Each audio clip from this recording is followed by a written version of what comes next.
Hey guys, this is Damian from Dame Tech back with another video. In this video, I'll be reviewing the performance and the new game features embedded within iOS 14.5. Now this iOS update is obviously way more intricate than what I'll be focusing on in this video. Instead, we'll be checking for potential performance gains with iOS 14.5 and the new latest gen controller support that comes with this update. Nevertheless, before we discuss controller support and features, let's quickly look at the performance of the iPad Pro 2020 variant and the iPhone 12 Pro Max while using iOS 14.5. If you look at the results of the iPad Pro, more specifically the lowest loop score, we are seeing again another performance improvement for sustained GPU performance.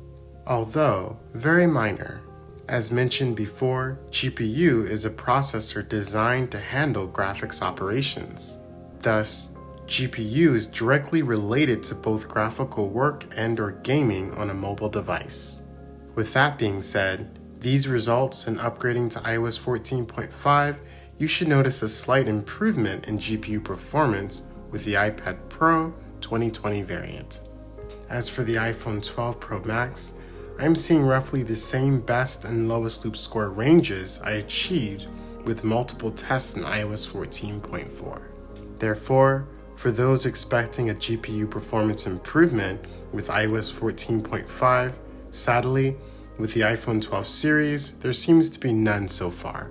As a disclaimer, this is subject to change when iOS 14.5 is officially released. However, from my experience in testing, typically the performance that is seen in beta is equivalent to the official release. Now as we move to CPU performance, for the iPad Pro 2020 variant, we are seeing no improvements and roughly around the same single-core and multi-core score ranges I achieved with multiple tests in iOS 14.4. Due to scores always fluctuating, I believe with multiple tests in iOS 14.5, I can definitely match the iOS 14.4 CPU scores. Again, for those who are curious, CPU in layman terms is the central processing unit and directly affects the speed and processing for every application used within the device. However, whenever an application demands high-quality graphics, this load is passed onto the GPU. Nevertheless, like the iPad Pro, the iPhone 12 Pro Max's multi-score in iOS 14.5 isn't showing much of a difference as I've achieved around this score in iOS 14.4. However, there seems to be a very small improvement in single-core scores with iOS 14.5 for the iPhone 12 Pro Max in regards to CPU performance. With that being said, unfortunately, performance improvements with iOS 14.5 seems to be overall minimum to none compared to iOS 14.4.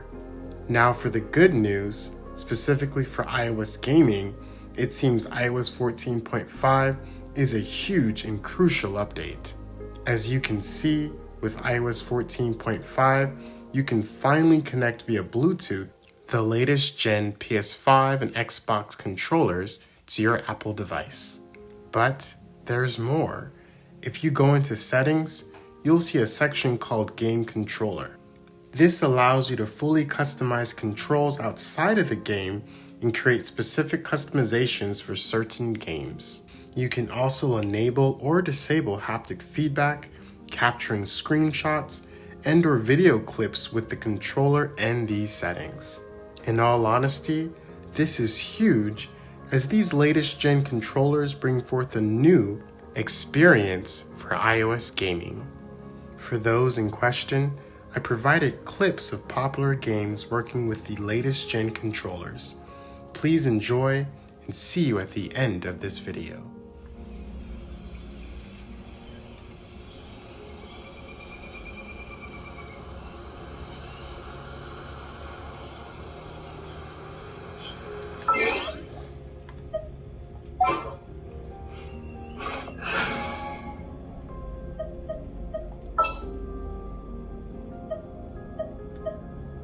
Something's come up?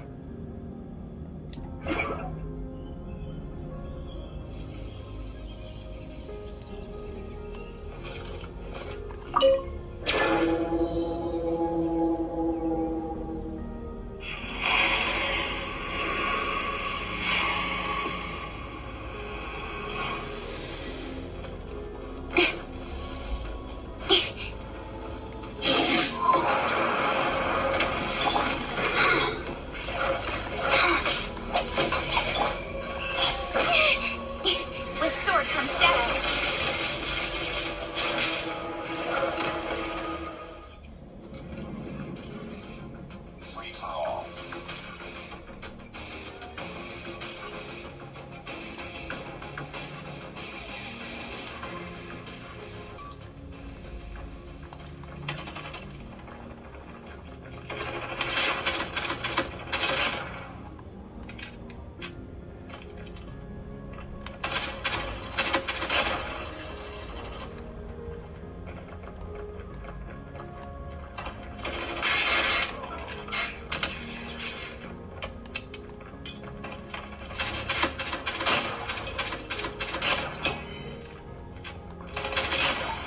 Shock RC is ready.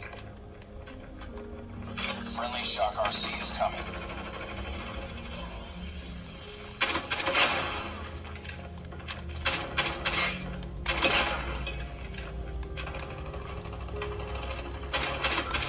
Sentry gun ready to deploy. Sound turret ready for deployment. In conclusion, iOS 14.5 is great news for iOS gaming.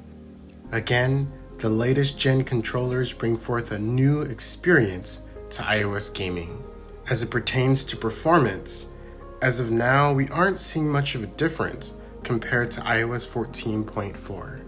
If interested, please let me know in the comments if you would like me to also review the other features that are embedded within this new iOS 14.5 update. With that being said, thanks again for watching to this point.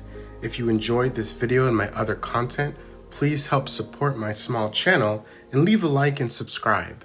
This definitely helps me to continue making content for you all. Please stay safe and see you next time.